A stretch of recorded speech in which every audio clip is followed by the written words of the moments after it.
heridas que no se ven, que no siempre se recuerdan con imágenes claras, pero que viven en el cuerpo, en la piel y en el deseo. Y muchas veces aparecen justo cuando intentamos amar. El trauma sexual no se queda en el pasado. Se filtra en la intimidad, en la forma en que tocamos y dejamos que nos toquen, en el miedo, en el bloqueo y en la desconexión. Y también en la culpa por no poder vivir el sexo como se supone que debería ser. Hoy vamos a hablar de algo que muchas parejas viven en silencio: cómo el trauma sexual impacta la relación, el deseo, la cercanía emocional y la forma que el cuerpo responde incluso cuando hay amor y confianza. Para esta conversación hoy me acompaña Mónica Nobel Mación, psicóloga, terapeuta bilingüe y especialista en trauma, ansiedad, depresión y terapias de pareja. Este episodio no es para exponer, es para entender, para quitar culpa y para abrir un camino de sanación posible, real y respetuoso. Vamos a hablar de trauma sexual en la pareja, con cuidado, con verdad y con mucha humanidad. Bienvenida, Mónica, ¿cómo estás? Muy bien, Michelle, muchas gracias. ¿Cómo estás tú? Bien, súper emocionada de este tema. Sé que es un tema fuerte Fuerte. pero bueno, me parece necesario hablarlo y me encanta que estés dispuesta a hablar de este tema tan importante en mi podcast. Bueno, ante todo, muchas gracias por invitarme. Muchas gracias, Michelle. Sí, me encanta. Bueno, quiero empezar preguntándote lo más directo. ¿Qué es trauma sexual? Bueno, qué pregunta, qué pregunta. Vamos a definir, yo diría antes de entrar directamente a lo que es trauma sexual, yo creo que es importante primero definir qué es el trauma, ¿no es cierto? Para después poder adentrarnos en trauma sexual. Se puede definir el trauma, pues lo podemos definir de diferentes maneras, pero la situación de trauma se trata de una respuesta, en realidad, fisiológica y psicológica ante una experiencia que a una persona lo desborda. Digamos, desborda la capacidad de la persona de integrar y procesar esa experiencia. Por ejemplo, vamos a ir a algo un poquito más chiquito. ¿Cuántas veces nos sucede que nos pasa algo o nos dicen algo y nosotros nos quedamos como speechless, nos quedamos sin poder responder y después uno piensa en esa situación y uno dice,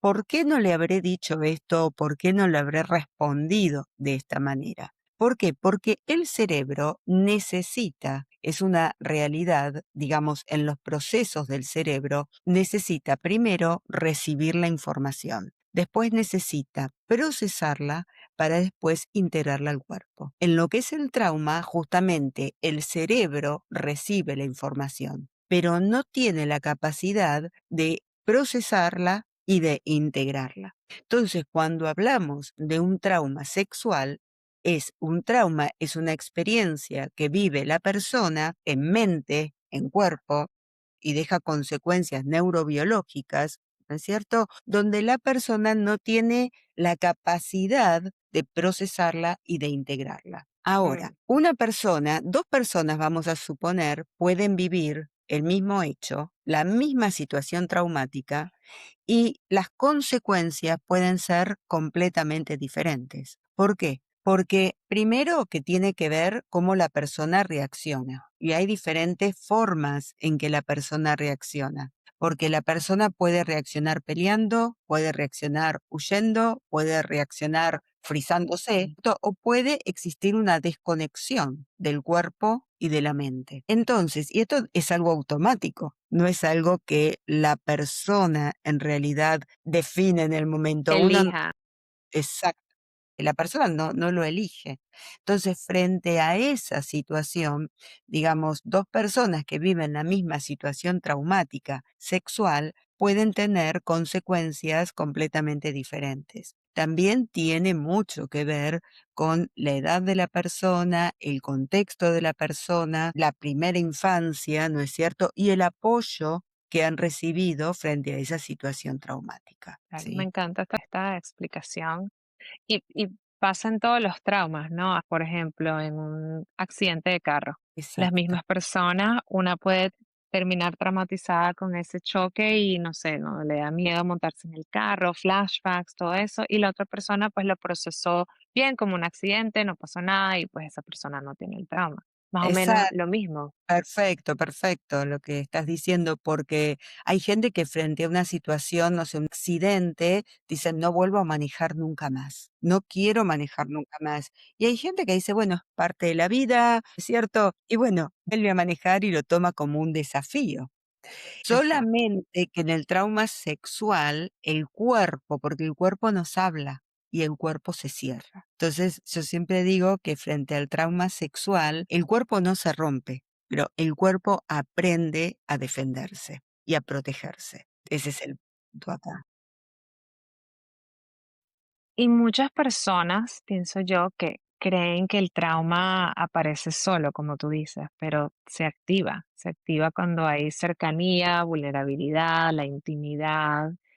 Siento que en la pareja como tal, esto se convierte como en un espejo. ¿Por qué el trauma sexual suele aparecer o capaz intensificarse dentro de una relación de pareja? Totalmente. A ver, muchas veces el trauma sexual eh, no aparece inmediatamente, justamente, o sea, la persona, a ver, cómo reacciona la persona, muchas veces la persona lo minimiza, es un mecanismo de defensa, muchas veces lo niega, o sea, como que esto, yo tengo varios casos, Miguel, donde la persona dice, en realidad yo no sé si me lo imaginé, fue una fantasía o qué pasó realmente, ¿no? O sea, es realmente cómo ahora el trauma está. Y cuando en realidad se vuelve a disparar, cuando la persona vive una situación de índole sexual con su pareja, donde el cuerpo se siente más seguro, pero el cerebro no se olvida, obviamente, ¿no es cierto? El cuerpo tampoco.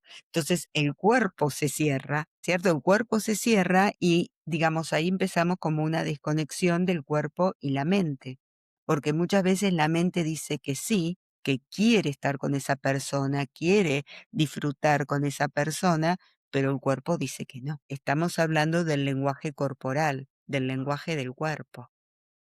Sí, porque el deseo, el placer, no, como tú dices, no es solo mental, es corporal. Es corporal, exactamente. Aparte, yo creo que es importante destacar esto, ¿no? El deseo empieza primero en el cerebro. Digamos, el deseo sexual empieza en el cerebro. Cuando el cerebro, digamos, ve o siente, ¿no es cierto? Por decirlo de alguna manera, que hay una situación que considera riesgosa, esa excitación, obviamente, el deseo baja. No, claro, porque no está no te sientes segura, no hay seguridad. No hay seguridad. Entonces, si no hay excitación, mente, o sea, si no hay deseo, no hay excitación. Y si no hay excitación, obviamente no va a haber placer.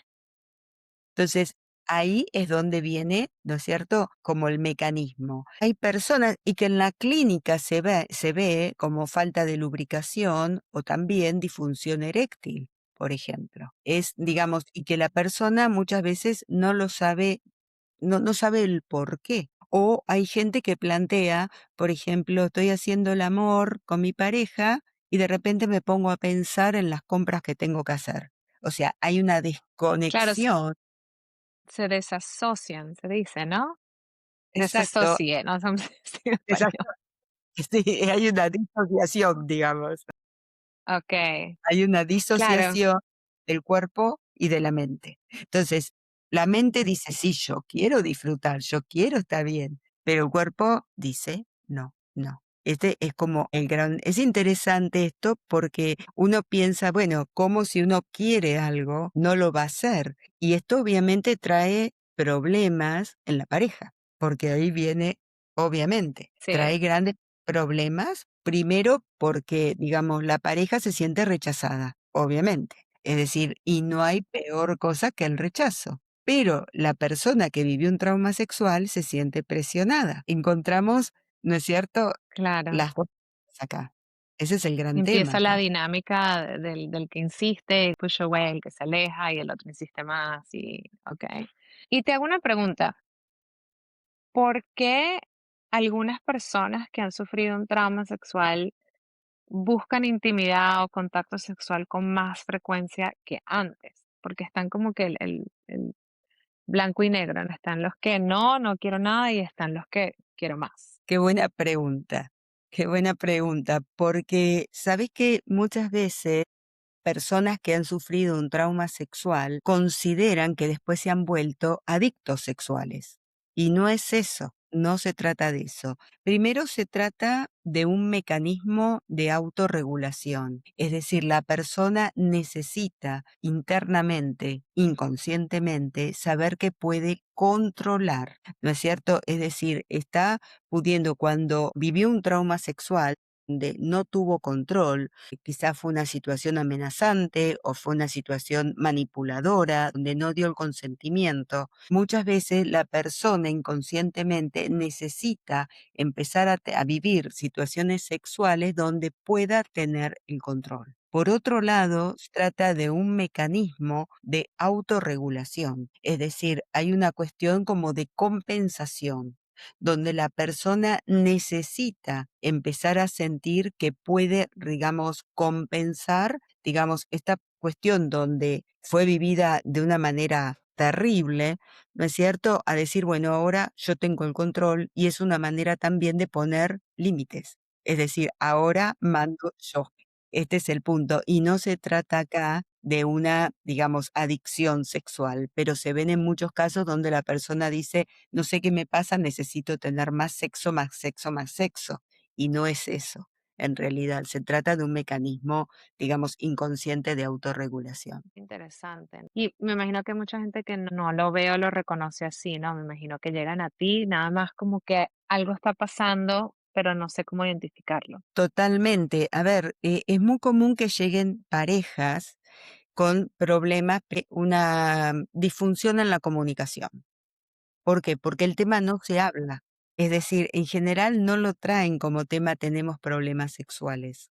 Lo traen como tema estamos mal, hay mucha presión o hay un tema de infidelidad, ¿no es cierto? Es decir, empiezan como a buscar otros caminos. Entonces, cuando uno empieza, ¿no es cierto?, a tratar en terapia de pareja uno siempre pregunta, bueno, ¿cómo están en la intimidad? Porque es Sí. parte, ¿no es cierto? Y ahí es donde empieza, digamos, a salir de que uno tiene deseo, que uno se desconecta o que hace mucho que no hay, digamos que se volvió muy monótono. ¿Por qué? Porque la persona que vivió el trauma sexual, digamos, el sobreviviente, de alguna manera no puede hablar, no puede explicar lo que le pasó porque emergen diferentes emociones, emergen la culpa, la vergüenza, porque hay mucha vergüenza, ¿no es cierto? Mucha ansiedad, mucho miedo. Y yo creo también que gran parte de la vergüenza tiene que ver con lo social. ¿Cuántas veces hemos escuchado que la persona ha sido violada por la forma en que se vestía? Por ejemplo, también te vestís de esta manera y ¿qué vas a esperar? ¿No es cierto? Sí, Si te vestiste de esa forma, estás provocando, ¿qué estás especialmente si esperando? es mujer. Y Exacto. siento que los hombres no reportan, las mujeres reportan más que los hombres Sí, por esa culpa o ese shame. exacto, exacto, es que sienten vergüenza. ¿Y Ujú. cuántas personas hay que no lo plantean, no lo comentan con su pareja? Porque sienten, digamos, que de alguna manera su pareja las va a dejar de querer, sus parejas, no las va, digamos, a valorar. Entonces, es muy común ahí que surjan esta cuestión en terapia de pareja de una persona que se siente totalmente rechazada, ¿no es cierto? Y que plantean, yo con mi pareja no puedo tener intimidad, no tengo intimidad, no quiere, la estoy presionando, y la otra persona se siente realmente presionada, porque sí se siente presionada. ¿Y cuántas mujeres, lamentablemente, hay que bajan la cabeza sin poder expresar lo que les pasa realmente y consienten para poder sostener la pareja? Este es Ujú. como el punto, ¿no es cierto? Porque no se trata de falta de amor, justamente. No. No se trata de Y falta de amor. exacto, siento que es como amor versus seguridad, ¿no? Como que el amor no siempre es suficiente para que el cuerpo se sienta seguro. Ahora, ¿por qué?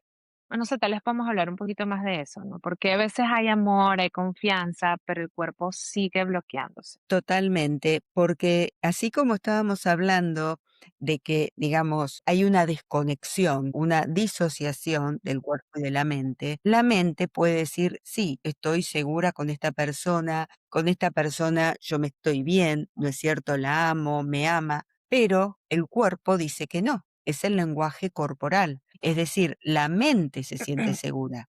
La mente siente que puede decir que sí, pero el cuerpo dice que no. Entonces, una de las cosas que hay que, digamos, de alguna manera entender que no es esta cuestión del willingness, es la, digamos, el querer La hacerlo, ¿no es disposición, cierto? La disposición, no me salía en español.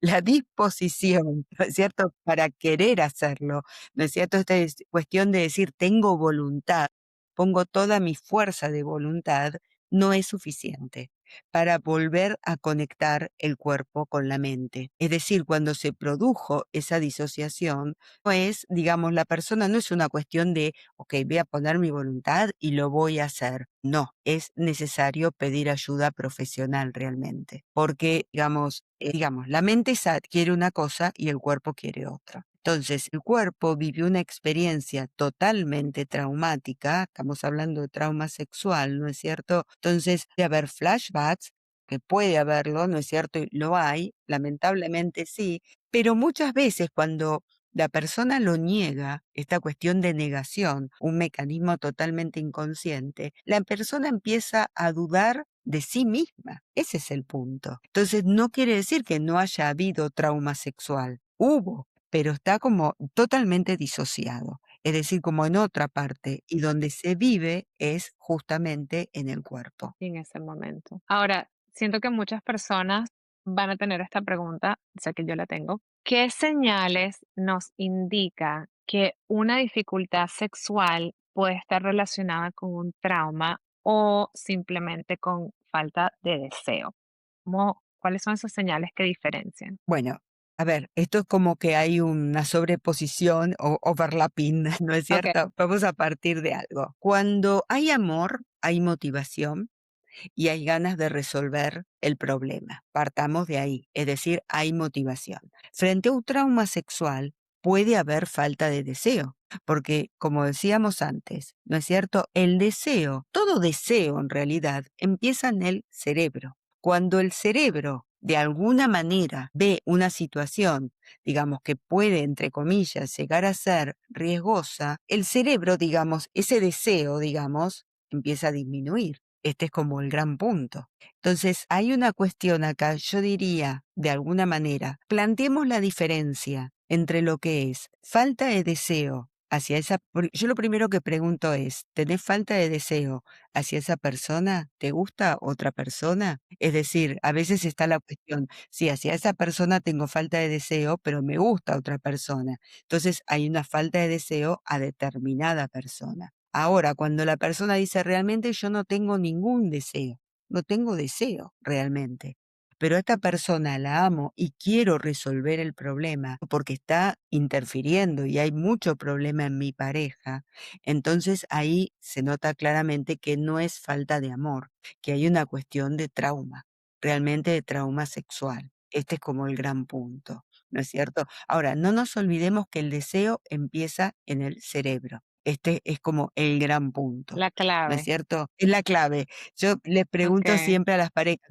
¿saben dónde empieza el deseo? Porque, claro, muchos me dicen y se quedan, pensando, me dicen en los genitales, ¿no es cierto? No, empieza en el cerebro.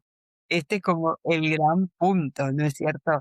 Por Claro, eso la cuestión es poder, digamos, activar, ¿no es cierto?, el cerebro, pero es necesario la conexión del cuerpo con la mente. Es fundamental. Esa disociación que se produjo, es necesario todo un trabajo y entender que es un proceso, ¿sí? Que no es, claro. digamos, algo y gente me dice: "Bueno, ¿y qué hago?". Porque es que en el momento, siento que es importante entender que en el momento del trauma, cuando pasó, se fue tu método de sobrevivencia. O sea, disociarte es lo que te salvaba y lo que te mantenía ahí, o sea, era como que tu método de protección. Entonces, cuando entras otra vez en el acto con tu pareja, tu cuerpo reconoce eso y se cierra, ¿correcto? Totalmente. Y que Y es corrígeme si no cor estoy. ¿no? No, 10 puntos. El cuerpo se cierra. A ver, es importante también entender, y yo soy primero en que creo, digamos, tenemos el cerebro, pero tenemos un segundo cerebro, ¿no es cierto? Que está en la parte gastrointestinal. en ese segundo cerebro, ¿no es cierto? ¿Cuántas veces decimos, ay, nos agarramos el estómago, ¿no es cierto? La panza, y decimos, ay, yo siento tal cosa. En ese segundo cerebro, ¿sí? Donde hay más de 100.000 millones de neuronas, es increíble, y no se toma en cuenta ese segundo cerebro, justamente toda la parte de la intuición y toda la parte de los sentimientos. Es donde uno a veces le dice: "Bue ¿qué te dicen tus tripas? ¿Qué te dicen a ti?", ¿no es cierto? Es decir, conectate con tu cuerpo, es decir, no es solamente conectate acá, sino Ujú. conectate, con, digamos, ¿qué te dicen? ¿Qué te dice tu alma? Este es como el punto, ¿no? Y Y ahí muchas es donde veces, sí, cuando yo tengo mis clientes de trauma, individuales, que hago el EMDR, y les digo como que escanea tu cuerpo y dime dónde sientes esta molestia, la mayoría dice en my gut, en la barriga, en el estómago, como que lo sienten es ahí, impresionante. totalmente. Es impresionante dónde lo sienten, sí. O sea, tú sabes que para el trauma sexual es fundamental, yo creo que EMDR es fundamental. Yo lo aplico, es fundamental. Y es, digamos, tú dices, cuando uno pregunta, ¿no es cierto? Bueno, ¿en dónde lo sientes? ¿No? Empiezan, in my gut, mis tripas, o lo siento acá, se tocan, ¿no es cierto? Ujú. Es una cuestión donde la persona, digamos, porque no lo dicen acá, lo dicen acá. Y acá es donde está el segundo cerebro y es donde es necesario trabajar. Este es el punto. Ahora, recomiendo realmente pedir ayuda profesional, porque por más que la persona piense, cree que lo va de alguna manera a resolver con una falta de si yo pongo voluntad, no es suficiente, no es suficiente. Ahora, es importante, y creo que lo mencionaste, el hablar del tema con tu pareja. O sea, que hay mucha gente que no lo habla. Pienso también que cuando la pareja no entiende el trauma o lo que ha pasado a la otra persona, como tú dices, se puede interpretar como un rechazo, generando frustración y bueno, al final dolor en ambos lados. También es importante, pienso yo, acompañar sin presionar, exacto, acompañar sin presionar. ¿Cómo una pareja puede hacer eso? O sea, para los que están escuchando, tal vez están en esta situación ahorita o una persona ha tenido trauma. ¿Cómo puedo acompañar a mi pareja sin presionar, sin invalidar o sin empujar un proceso? Bueno, ante todo es necesario validar lo que la persona siente. Es decir, que la persona tenga, de alguna manera, que la pareja tenga derecho a decir qué es lo que siente. ¿No es cierto? Una de las cosas también es importante preguntarles qué puedo hacer por ti, cómo te puedo acompañar, qué puedo hacer. Y si la persona dice no lo sé, bueno, aceptar el no sé. No presionar incluso del poder hablar. Por eso es tan necesario en el tipo de tratamiento que sea terapia individual y terapia de pareja, porque la terapia individual ayuda a desbloquear todas esas emociones, especialmente la culpa, la vergüenza, las ansiedades que siente la persona, ¿no es cierto? Y que también puede caer en una gran depresión, ¿no es cierto? Cuando empieza a conectarse con sus sentimientos. Ahora, si estamos hablando de la conexión de los sentimientos con, digamos, con la mente, es fundamental que esto se pueda hablar con la pareja, empezar a conectarse, porque ahí la pareja va a empezar a entender también que no es rechazo lo que está recibiendo, porque no es rechazo justamente, es una cuestión donde la persona necesita sanar, es necesario sanar esa situación. Y uno a veces pregunta, bueno, ¿cuánto tiempo lleva? No hay un tiempo. Yo siempre digo, el alma no tiene tiempo, ¿no es cierto? Ujú, Entonces, bueno, Em, no sé el tiempo que puede llevar. Sabemos que en estos casos y en psicología el proceso no es lineal, ¿no es cierto? No es algo lineal que va como ujú. mejorando, puede, ¿cierto? Puede ir para atrás, para adelante, va viendo setbacks, ¿no es cierto? Es decir, va viendo cosas, pero la persona es importante que sienta que va sanando. Este es como el gran punto. Entonces, la pareja tiene que acompañar, darle espacio, porque es importante dar el espacio. Hay que entender que en el trauma sexual Ajá, no hubo espacio para la persona lo vivenció, fue una cosa totalmente inesperada. Entonces, una de las cosas principales es darle espacio y aceptar lo que la pareja de alguna manera está diciendo o está pidiendo. Espacio es sí, fundamental, sin estoy de presión. acuerdo. Sí, siento que apresurar el proceso o buscar como la normalidad suele más bien reforzar el trauma en vez de sanarlo, como que uno de los más. Siento que es un error muy común entre las parejas. Ahora, ¿es posible reconstruir una sexualidad segura y placentera después del trauma, asumiendo que tu pareja te está apoyando, te está validando, estás haciendo individual, estás haciendo terapia de pareja? Sí, sí, por supuesto que sí. Por supuesto, a ver, hay una cuestión donde el cuerpo tiene memoria. A ver, uno se cae, por ejemplo, se lastima, pero no se rompe el cuerpo, ¿no es cierto? Es decir, hay una cuestión de que es necesario sanar esa herida. Acá también es necesario sanar, yo digo una herida del alma, porque un trauma sexual es una herida del alma. Es lo mismo, digamos, a ver, que decíamos antes, de alguna Ujú. manera, muchas veces la persona no lo puede manifestar, ¿no es cierto?, en el momento, por eso no se hace evidente en el momento. Se hace evidente muchas veces años después, cuando la persona tiene pareja y cuando, digamos, en lugar de sentir que disfruta de la sexualidad, se siente presionada, siente que no tiene deseo, que no hay entonces, trabajando justamente con la persona sobreviviente y con la pareja, se puede reconstruir incluso una sexualidad muy placentera y incluso hay mucha empieza a haber mucha complicidad en las parejas, que eso es lo más lindo también. La complicidad, que es algo, digamos, que une a la pareja, que es algo un código de alguna manera en la pareja, entre ellos. Es Sí, bastante, picante ver eso, ¿no? De la pareja que llega mal, a veces, o sea, lo nadie llega con en general diciendo en la pareja, no hay una cuestión de trauma, es una cuestión de que estamos mal, no sabemos por qué.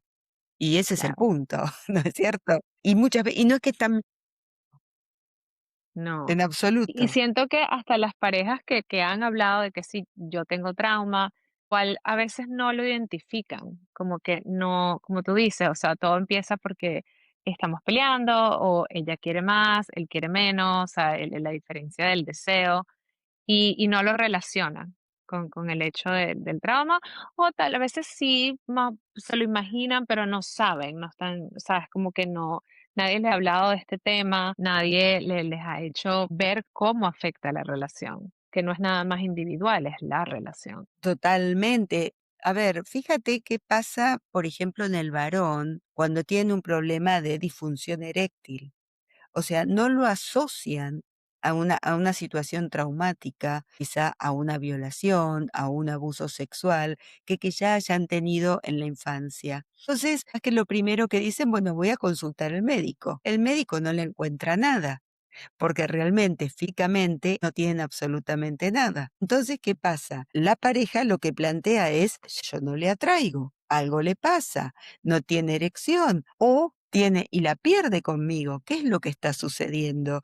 Y esto sucede mucho cuando el varón ha sufrido un trauma sexual. ¿No es cierto que, digamos, lo que menos se imagina el varón, que su problema, digamos, físico, que se ve como una erección, no lo tiene, lo perdió? Y es justamente porque ha vivido un trauma sexual o traumas. A veces no es uno, ¿no es cierto? A veces son Ajá. repetitivos, lamentablemente. Entonces Sí, después no lo lamentablemente. asocian, lamentablemente. Y lamentablemente la mayoría de los traumas sexuales son de gente conocida, de familia y de gente que cuando se vive de chico que el chico confía. Esta es la realidad. Por eso es tan importante también el hecho de hacer prevención sobre el abuso sexual infantil. Porque después tiene también, más allá, o sea, lo que el chico vive es terrible y tiene sus consecuencias, ¿no es cierto?, en la edad adulta. Ese es el tema también.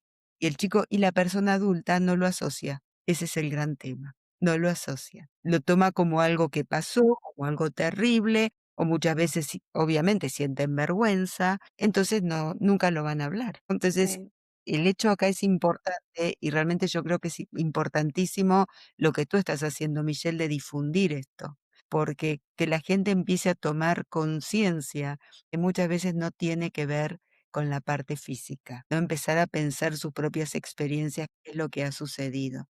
Que también lo que vemos es mucho, digamos, trauma en las mujeres, pero ¿qué pasa en los varones? ¿No es cierto? sí, Que han es verdad. Es vivido menos mucho, hablado también. total, Sí, es o menos sea, hablado.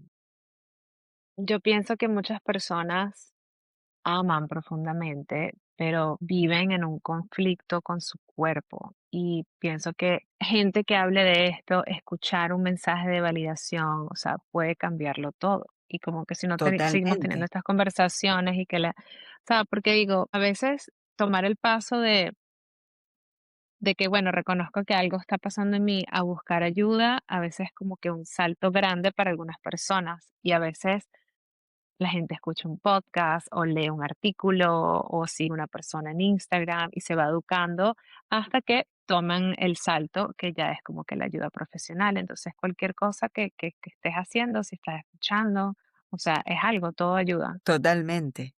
El hecho, primero, que la gente tome conciencia, ¿no es cierto? Primero y principal. Segundo, a veces, como tú dices, tomar el salto y pedir ayuda. Empezar a consultar, aunque sea individualmente, consultar con, digamos, con alguien, pedir ayuda profesional, porque realmente Sí, solo es un tema que no es con falta de voluntad y trae consecuencias importantísimas para la persona y para la pareja, ¿no es cierto? Entonces, este es como el punto acá. sí. Sería importante Bueno, la ayuda. sí, creo que hemos cubierto un poquito de todo. Me encantó esta conversación y me imagino que tú puedes tener información por días. Ok, igual yo voy a poner tu contacto en YouTube para que la gente que capaz tenga más preguntas o te quiera contactar sepa dónde ubicarte. Pero bueno, para cerrar quería preguntarte, ¿cuál sería tu último mensaje o qué le dirías a una persona que tal vez siente que su cuerpo todavía tiene miedo o tal vez es una pareja escuchando y se relaciona con todo lo que hemos hablado hoy? ¿Cuál sería ese último granito de arena que quisieras tirarles? Bueno, primero y principal, que acepten sus emociones. Está bien sentir miedo, está bien sentir culpa. Una vez una persona me dijo, yo ya no me enojo más. ¿Qué es eso, Leo? O sea, es las emociones, todas las emociones están por algo. ¿No es cierto? Porque este es el punto. Para algo están las emociones. Todos nos enojamos, todos podemos sentir vergüenza, todos podemos sentir culpa, todos podemos sentir ansiedad. Entonces, que no tengan, digamos, primero y principal, que no se juzguen a sí mismos, ¿no es cierto? Que acepten tener culpa, tener vergüenza. Está bien sentir miedo, está bien. Sí, que acepten sus emociones. Ahora, aceptando sus emociones, con toda la vergüenza, con toda la culpa, pidan ayuda, porque realmente les va a cambiar la vida. Este es el gran punto. Les cambia totalmente la vida. El tema, realmente, con la pareja, con la familia, Sí, o sea, es un gran con cambio. todo. Bueno, muchas gracias por estar aquí hoy y hablar de este tema tan importante. Pues nada, tal vez te invite para hacer algo más específico, tal vez con lo que es el tema de la sexualidad, aparte del trauma, porque siento que en general es un tema que todo el mundo debería aprender y hablar. Es como medio tabú. Sigue siendo tabú. Es increíble, ¿no? Pero es un tema que sigue siendo tabú, el tema sexual, ¿no? Es Sí, pero increíble, pero todas las canciones, todos los rap hablan de sexo, pero cuando se trata de hablar de en serio de sexo entre la pareja, lo positivo, lo negativo, el trauma, entonces la gente es como que, ay, no, no sé, escucha la música que está ahí. exactamente. Entonces, a ver, el hecho de poder hablar libremente, ¿es cierto? Como tú dices, sigue siendo tabú. No sé por qué sigue siendo tabú.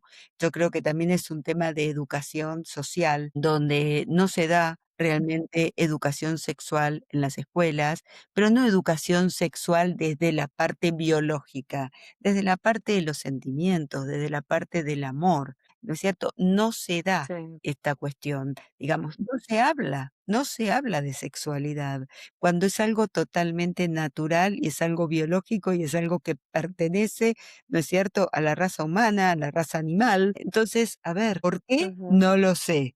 Yo creo que es una cuestión totalmente social. Entonces, bueno, empezar como a poder difundir. sí. Bueno, muchas gracias. Nos vemos. Y Gracias. bueno, claro. Y si estás escuchando este episodio, tienes alguna pregunta, nos puedes dejar un comentario. Se lo puedes mandar a una persona que pienses que necesita escuchar esta información. Y pues nada, síguenos en amorcrudo.podcast en Instagram y YouTube. Chao, nos vemos la próxima semana. Gracias.